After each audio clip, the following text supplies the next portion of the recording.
ျောက်သောလမ်းမှာစန်တဝါအပိုင်း1မိုမိုအင်းလျာဒီနေ့အဖို့တော့ဘာပဲဖြစ်နေနေကိုကိုစိတ်မကောက်ပဲနေမယ်ကျွန်မဆုံးဖြတ်ထားသည်အတိုင်းဖြစ်စေရန်မူအတော့ကိုကြိုးစားနေရပါသည်ခါတိုင်းလိုသာဆိုလျင်စိတ်ကောက်ယုံသာမက2 ရက်လောက်စကားမပြောဘဲနေမိပါလိမ့်မည်ကျမသည်စိတ်ရှုပ်ရှုပ်နှင့်ခေါင်းမစပင်ကိုပင်တအားဖွ၍ခုတ်ပစ်လိုက်ချင်ပါသည်သို့သောအချိန်တစ်နာရီကျော်ကြောင်းစောင့်၍အလှပြင်ဆိုင်တွင်ထုံးခဲ့ရသောဒီစရုံးကိုဖြတ်ပြစ်၍မဖြစ်ပါပြီးလူပုံအလယ်မှာမဟုတ်ပါလားမိတ်ကပ်ကိုအဆက်ဟတ်တက်အောင်အတော်ကြိုးစား၍လိမ့်ခဲ့ရသောကျမမျက်နှာသည်ပင်ချွေးသည့်ချွေးပေါက်များဖြင့်အစီပြန်နေပါပြီကျမ၏ရောင်းမလောင်းဖြစ်သူကိုညီမလေးကိုလှမ်းကြည့်လိုက်တော့လေမျက်နှာလေးငငယ်ဖြင့်စပွဲတနေရာတွင်ထိုင်နေသည်ကိုတွေ့လိုက်ရသည်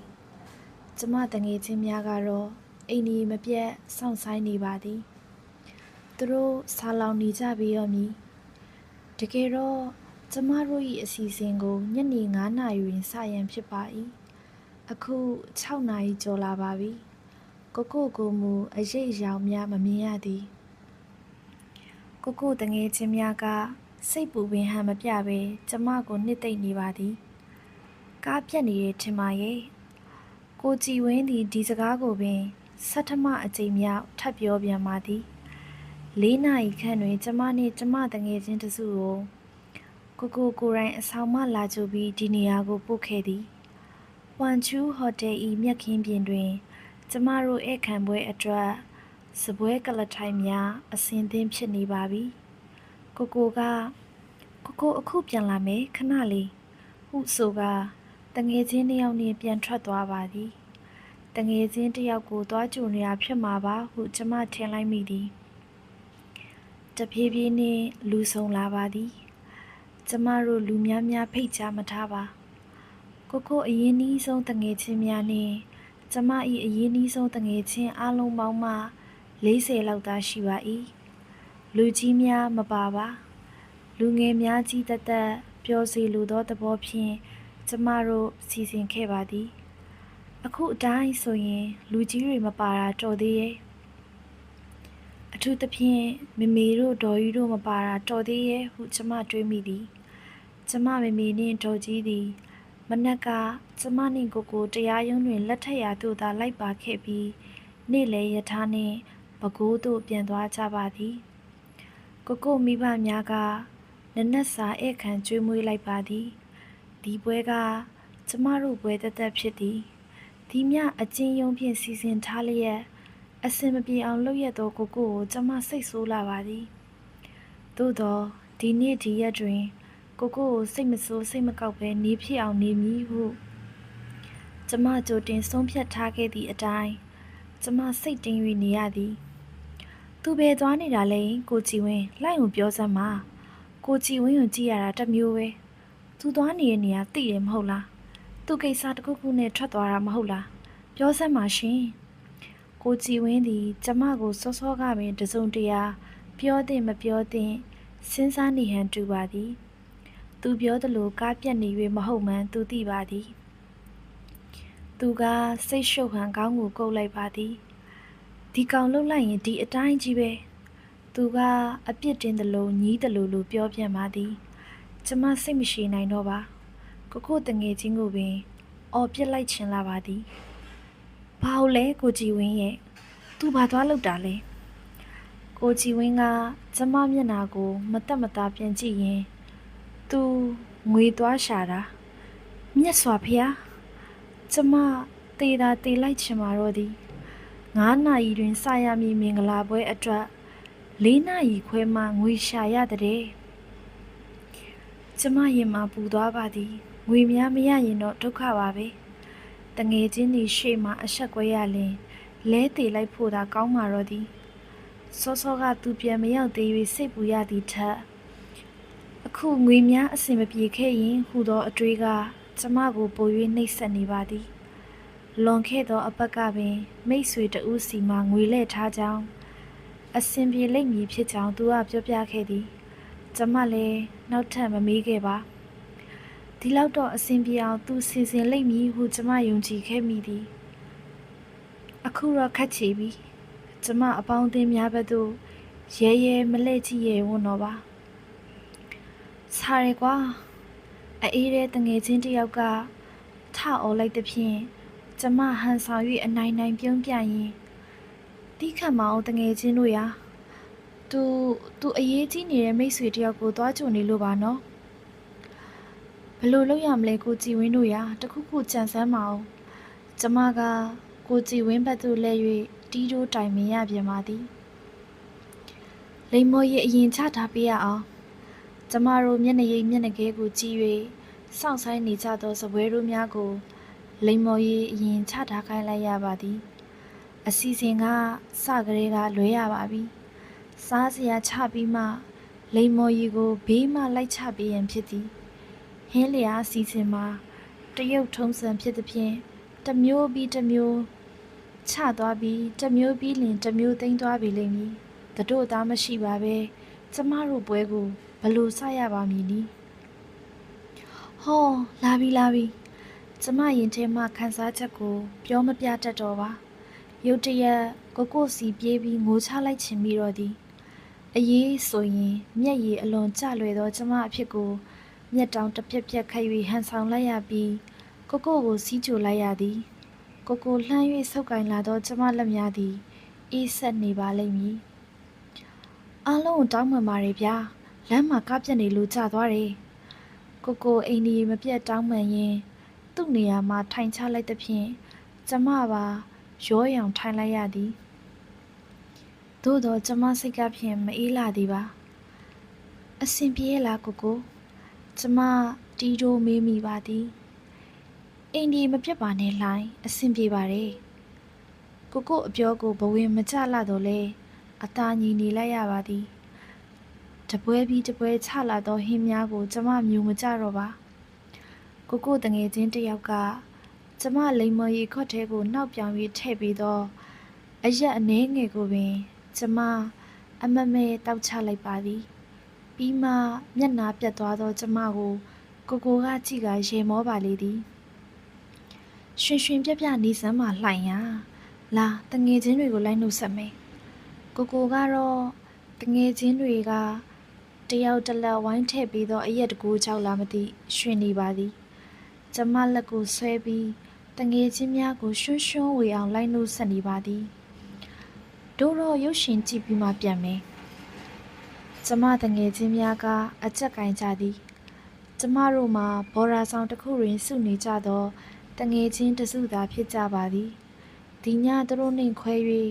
ကိုနှင်းလိုက်သွားမည်ကျမကိုသူတို့ကကြည်စဲ၍ဆွဲထားလိုက်ကြသည်က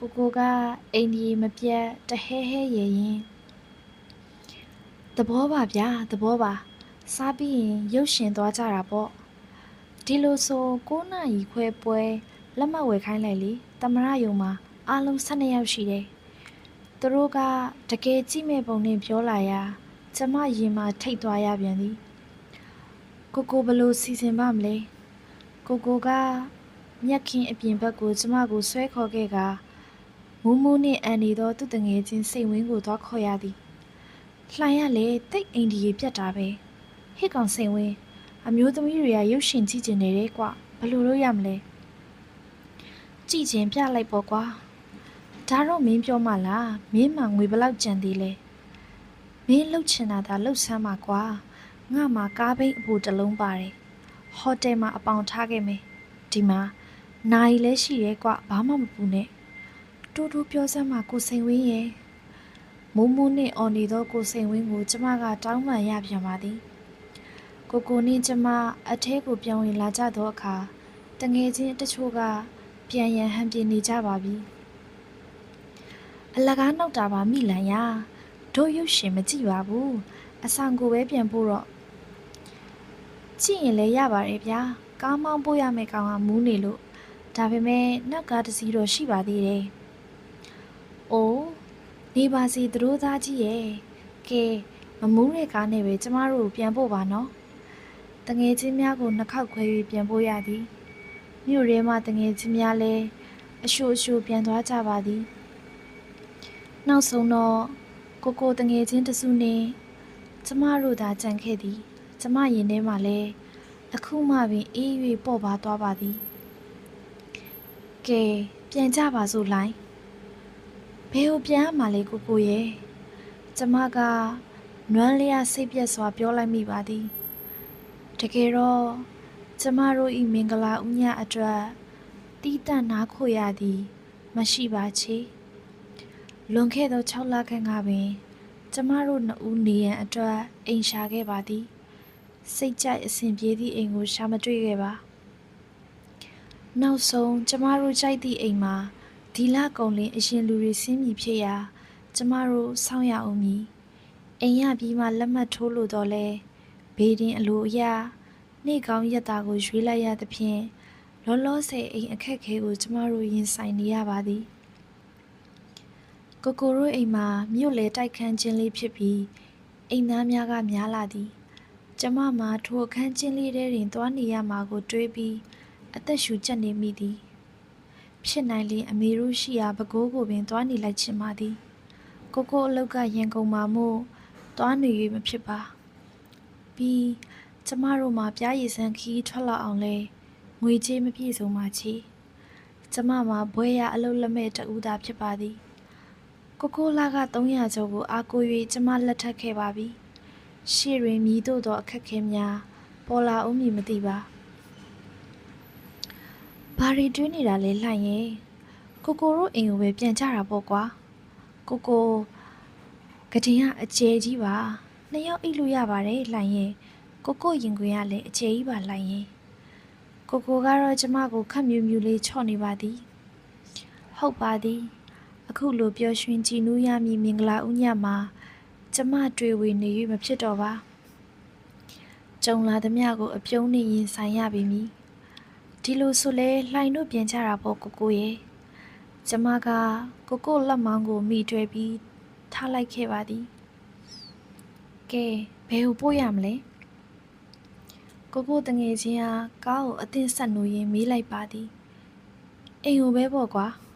ဘာငါတို့အိမ်ကိုလေကွာ38လမ်းကိုပေါ့မင်းအယူလားမင်္ဂလာဥညမှာမင်းမရအသစ်ဆက်လေးကိုလူပေါင်း2ဒါဇင်လောက်ရှိတဲ့မင်းတို့အခန်းလေးတွေခေါ်သွားပြီးချွေးအောင်ခိုင်းမလို့လားအခုချမ်းနေပါပြီကွမင်းဟာမဟုတ်သေးပါဘူးကွာတခြားလွတ်လွတ်လပ်လပ်တနေရာသွားပါလားအိုးအိမ်ကိုပဲပို့ပေးပါရှင်ကျမမှာရှက်ရှက်နေဝင်ပြောမိတော့လဲကျမကိုယ်တိုင်လည်းအမှန်ပင်ကိုတို့အိမ်ကိုမပြန်ချင်ပါကဲငါတို့အိမ်သာလိုက်ခဲ့ပါကွာအိမ်မှာမိန်းမနဲ့ကလေးတယောက်ပဲရှိတယ်ကိုတငယ်ချင်းကိုစိုးမြင့်ကဝင်ပြောလာပါသည်ဟုတ်သားပဲအဲ့ဒီကိုပဲသွားကိုစိန်ဝင်းတိုက်တွန်းနေရကိုနဲ့ကျမမှာသူတို့အစီအစဉ်ကိုပင်လိုက်နာလိုက်ကြရပါတော့သည်ကိုစိုးမြင့်တို့အိမ်မှာနှင်းစီကုန်းတွင်ရှိပါသည်မူးမူးနှင့်မောင်းနေသောကိုစိန်ဝင်း၏ကားကိုပင်ကျမတို့စိတ်ချလက်ချတပျော်တပါးစီးခဲ့ကြသည်ကားလေးသည်လမ်းမကြိုက်များခဲများပေါ်တွင်ဖြတ်နေရ၍ခုံပေါက်ရင်ထိုးနေပါသည်မြို့ပြင်ရောက်လာမှဆောင်းဦး၏အရသာကိုတိတိတသာခန်းစားလာရသည်အေးတက်သည်လွှမ်းမိုးလာပါပြီကိုကကျမကိုရင်ခွင်ထဲသွင်းထားလိုက်သည်ကိုတငယ်ချင်းတယောက်ကတချင်းတစ်ပုတ်ကိုတီးဆိုလိုက်ပါလာသည်ဒီလိုတော့လေပြောစရာကောင်းသားပဲဟုကျမတွေးနေမိသည်တကယ်တော့ကျမသည်စိတ်ကူးရင်တက်ခဲ့သောမိန်းကလေးတစ်ယောက်ဖြစ်ပါသည်ကျမဖတ်ရဘူးသောဝိတ္ထုစာအုပ်ထဲမှာသတို့သားနှင့်သတို့သမီးတို့၏မင်္ဂလာဥညကိုလည်းတွေး၍စိတ်ကူးရင်ခဲ့ဘူးသည်ခန္ဓာကြီးကျယ်သောမင်္ဂလာပွဲမှအပြင်သတို့သားနှင့်သတို့သမီးသည်ကိုပိုင်ကားလေးကိုမောင်းနေ၍အင်းရကန်ရှိတတိုက်ကလေးကိုရှေ့ရှုသွားနေပါသည်ဒီတိုက်ကလေးမှာအသစ်ဆက်ဆက်ဇနီးမောင်နှံအတွက်တီးတန့်ဆောက်လုပ်ထားခဲ့ခြင်းဖြစ်သည်ပိုးဖဲကတိပါတို့ဖြင့်လှပတည်သက်စွာခင်းကျင်းထားသောနှစ်ယောက်အိတ်ကရင်ကြီးပေးဝဲလှပသောမန်တင်ကုံအသစ်ဆက်ဆက်ကလေးကရှိနေသည်သူတို့သမီးသည်မန်တင်ကုံရှိတွင်ထိုင်လျက်လက်ဝတ်လက်စားကလေးများကိုဖြုတ်သိမ်းနေသည်ထိုအချိန်တွင်သူတို့သားကနောက်မှလာရက်လျက်အသစ်ဆက်ဆက်ဇနီးငယ်လေး၏ ပခုံးကိုဆွဲလဲကဤဒီကကျမဤစိတ်ကူးရင်ဇလန်းထဲမှာကျင်စဦးမောင်နှံဤမြင်ကွင်းသာဖြစ်ပါသည်တကယ်လက်တွေ့မှာမို့ကဲဒီရပဲဆင်းလျှောက်ကြပြီတော့ဆက်မောင်းလို့မရတော့မှန်ပါသည်ရှေ့တွင်လူသားလမ်းလေးသာရှိပါတော့သည်ဒီနေရာအထိကြမ်းတမ်းလာသောလမ်းကိုကားအနာခံ၍လိုက်ဖို့သည်ကိုပင်ကျေးဇူးတင်ရပေတော့မည်နင်းစီကုန်းရက်ကွက်လေးသည်တိတ်ဆိတ်မောင်မဲလျက်ရှိပါသည်မြို့ရင်းမှာလိုမီးထိန်ထိန်လင်းမနေပါလမ်းသွားလမ်းလာတွေလည်းရှင်းနေပေပြီကျမတို့သည်မောင်မောင်မဲမဲထဲမှာပင်အဝတ်အစားတစ်ပြောင်ပြောင်ဖြင့်ရှောက်လာခဲ့ကြပါသည်ကျမဤတောင်းမြင့်ဖက်နှက်သည်မညီညာသောလမ်းပေါ်မှခဲလုံးများကိုနင်းမိပြီးမကြာခဏရင်ထိုးလဲပြိုမလို့ဖြစ်နေရပါသည်မမူးပဲလဲချင်နေသောကျမကိုကိုကမူးမူးနှင့်ထိမ့်ပေးပါသည်ကိုစိုးမြတ်ရှေ့မှလမ်းပြ၍ခေါ်သွားသည်ကိုစိုးမြတ်၏ဇနီးကကျမတို့ကိုတအံ့တအောဝမ်းပန်းတသားစီးကြိုရှာပါသည်ကျမအတွက်လဲเสียအဝတ်ကိုလည်းထုတ်ပေးရသည်အားနာလိုက်သည်မှာပြောเสียမရှိတော့သို့တော်မတက်နိုင်ပါပြီဒီနေ့အဖို့တော့ရောက်လေရသာဒုက္ခလို့မှတ်ပေတော့မိလန်ရေးဟုကိုအားပေးမိသည်ကျမတို့အတွက်ဖျားတစ်ချက်ခေါင်းအုံးတစ်လုံးစောင်းတစ်ထည်ခွဲတန်းလာချပါသည်တလုံးသီးသောခြံအောင်ကိုတော့သူတို့ဤကလေးငယ်ကိုညာကပြန်ပေးရသည်ဆောင်းလေကစိမ်၍အေးလာသည်တကားပိတ်လိုက်ပါအောင်ကိုရဲ့အိယာပေါ်ပြစ်လဲလိုက်တော့ကိုကျမကပြောမိသည်ပိတ်เสียတကားမှမရှိတာလှိုင်ရဲ့ဟမ်အခုမှကျမကြည့်မိသည်အိမ်ရှိရင်ထရန်ခွက်ကြားရိုက်ထားသောတကားတစ်ချက်မှလွဲ၍တစ်သားတကားကြီးမရှိပါချေထို့ကြောင့်လဲလေးရတဦးတိုးဝင်လာ၍တဆိမ့်ဆိမ့်အေးပါလေတော့သည်ကိုသာကျမကိုရင်ခွင်တဲဝတ်ထား၍ဆောင်းနှင်းထွေးပွေထားပါသည်တို့တိုင်အောင်ကျမနှစ်ရွက်ကလေးများအေးဆက်နေပါသည်ကျမဘာကိုထိနှမ်းလာသောကို၏နှာခေါင်းများလေးသည်ပင်အေး၍နေပါသည်မင်္ဂလာဦးညမှာပင်မတွေးကောင်းသောအရာကိုတွေးမိချီပြီးမြစ်တာနှင့်ထွေးတိုင်းလဲမနှွေးပါလားကိုရဲ့ကိုတို့အိမ်ဒီ12ပေသာကျဲဝန်းသောတိုက်ခန်းလေးများသာဖြစ်သည်ကျမတို့မှာတောသူပြီးအိမ်ကိုကျဲကျဲဝန်းဝန်းနေလာခဲ့ရသူဖြစ်၍ဒီတိုက်ခန်းချင်းချင်းလေးဝယ်အသက်ရှူကြလာပါသည်လူဦးရေကိုလည်းကြည့်ပါဦးဤအိမ်အဓိပတိကြီးဟုပြောဆိုရမည်ဖွားဖွားမြင့်ကိုတို့ဖေဖေဤအမကိုကြီးကြီးဖြစ်သူတော်သူစားကိုအကိုထွန်းသားနှင့်ဇနီးအပြင်သားသမီး3ယောက်ကိုညီမအပြိုပေါက်လေး1ယောက်နှင်းဆိုတော့အားလုံးပေါင်း9ယောက်ကျမနှင့်ကိုပါပေါင်းလိုက်တော့17ယောက်မလူးတာမလဲ့တာပြီးကိုထွန်းသားဤကလေး3ယောက်ကလည်းဆူလာဆော့လာသည်ကလေးတို့ဤမိခင်ကလည်းသူဤသားသမီးများကိုဟဲ့ဆို၍တစ်ချက်မငေါ့စဘူးထမင်းချက်ချိန်မှလွဲ၍ကြံသည့်အချိန်တွင်ဝိထုမဂ္ဂဇင်းစာအုပ်များနှင့်သာမွေလျော်နေလေသည်တအိမ်လုံးကြောက်ရသည်ကတော့ဖွားမြင်ပါပဲသူ့နောက်ဒုတိယလိုက်သူကဒေါ်သူစာဖြစ်၍တတိယဆွဲသူကတော့မိကောင်ပေါင်းမှလေးအေးမြဆန်သားဖြစ်ပါသည်ကိုအဖေဦးဆန်သားကတော့လူရိုးလူအေးတူဖြစ်သည်အမေနှင့်အမကိုတန်ရောစင်ကြီးသည်သားသမီးများကိုခင်တွယ်သည်မြေးများကိုချစ်သည်ချွေးမများကိုလိုက်ရောသည်ကိုတို့ကိုအထယ်ကြီးပြက်များဟုဆိုရပေမည်ဖွားမြင်သည့်တစ်ချိန်ကရှမ်းရှမ်းတောက်ထင်ပေါ်ခဲ့သောရဲမင်းကြီးကတော့မိမချောကြီးဖြစ်ခဲ့သည်ဖေသည်လည်းပြန်တန်းဝင်အရာရှိကြီးတူဖြစ်ခဲ့သည်ကြီးသူစားသည်တက္ကသိုလ်မရောက်ခဲ့ဘူးတော့လဲသူခေတ်သူခါကနာမည်ကြီးပြီးဆိုသောသာသနာပြုကျောင်းထွက်မာနငယ်တူဖြစ်ခဲ့သည်ထို့ကြောင့်လဲကိုမိသားစုနှင့်ဆွေမျိုးအတိုင်းဝိုင်းကအရာရှိအရာခံသားသမီးကိုသာအထင်ကြီးသည်ပညာတတ်လူဒန်းစားကိုသာလူရဝင်သည်ဟုထင်သည်အကိုထွန်းသာသည်ကုံသွေးရေးဌာနမှအရာရှိတူဖြစ်ပြီးသူ့ဇနီးမခင်မာသည်မြို့နယ်ဆရာဝန်ကြီးတူ၏သမီးဖြစ်သည်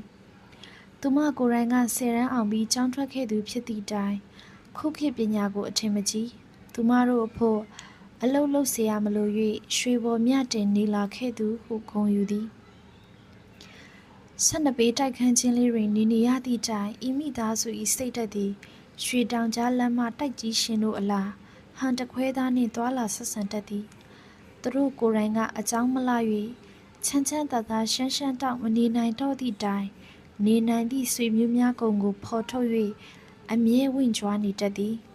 ကိုကိုပင်ဆွေမျိုးထဲမှမောင်နှမဝင်းခွဲတော်သူတရားသူကြီးတဦးဤသမီးတက္ကသိုလ်မှကတိကဆီယာမတဦးနှင့်ပေးစားရန်ဆိတ်ဆက်ပူးသည်ဟုကြီးသူကြားကအမြဲပြောလေးရှိသည်